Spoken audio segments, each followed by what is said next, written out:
Madam Toastmaster, fellow Toastmasters, and guests.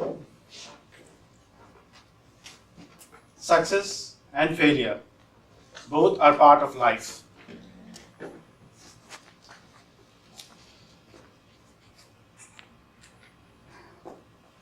Today, I'm going to talk about the factors which influence or contribute to success and failure.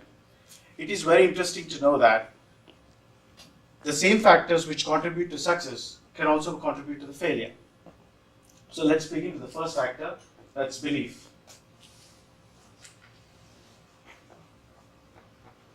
Author John Paul Warren has said, belief has the power to change your inner state and the outer world. So when you believe in something, your mind automatically develops the ways and means to reach the goal. However, if you don't believe in it, your mind always provides the reasons to support the disbelief. So moving on to the next factor, which is the potential. Roy T. Bennett has quoted, "Believe in your infinite potential, and your only limitations are those you set upon yourself." God has given everyone unlimited potential. It is up to us how much potential we are able to tap and utilize.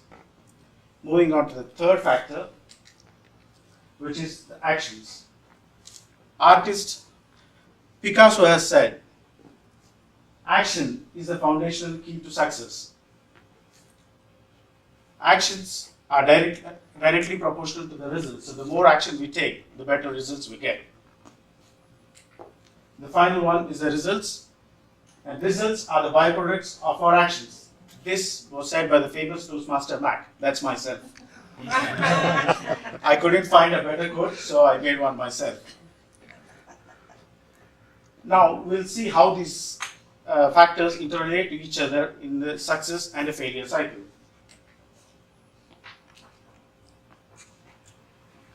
Now, if we look at successful people in the history, we can see that they have strong belief about themselves. This strong belief helps them to tap maximum potential. And with the high potential, they are motivated to take massive action. And this action leads to the huge results, which we call as success. And these results again reinforce the belief. And with the strong belief, they go on to the next venture and they become successful again. So that's why we see the successful people becoming more successful. Now, if we take the case of limited belief person, his belief is not that strong, so he will not be able to tap the maximum potential. So with the less potential, he evokes less action, which leads to the poor results, which we call as a failure. And these results again reinforce the belief. So when with the weak belief, if they go on to the next venture, it will be a failure again. So let me give you an example. In late 1900s, many people were working on inventing a flying machine. Two such an interesting teams were Samuel Langley and Wright brothers. Most of you may have heard about Wright brothers, but very few people may know about Samuel Langley.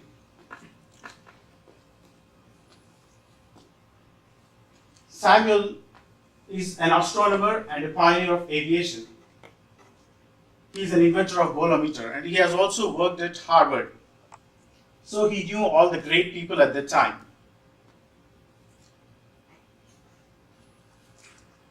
He was funded by the government to develop a plane, and so money was never an issue for him. And he had also a top-notch team working under him.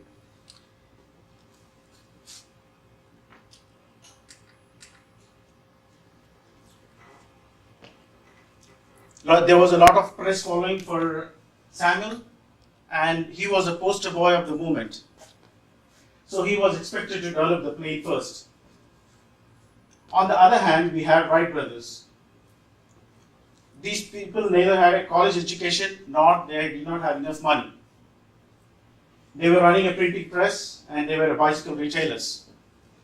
They did not have any team, or they were not paid enough attention by the press.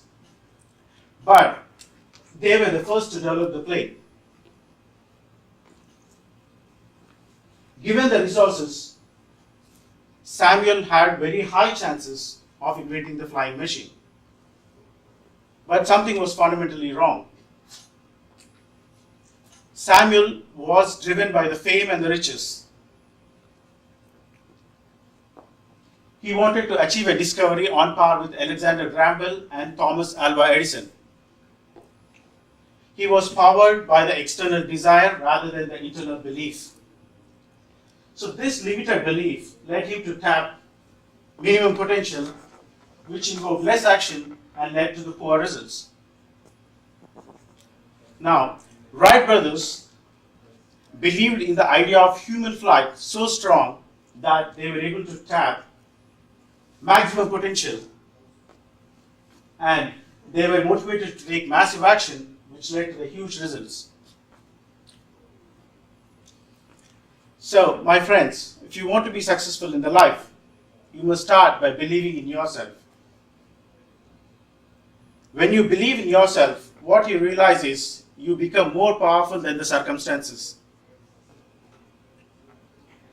And you can see that miracles start to happen. Over to the Toastmaster.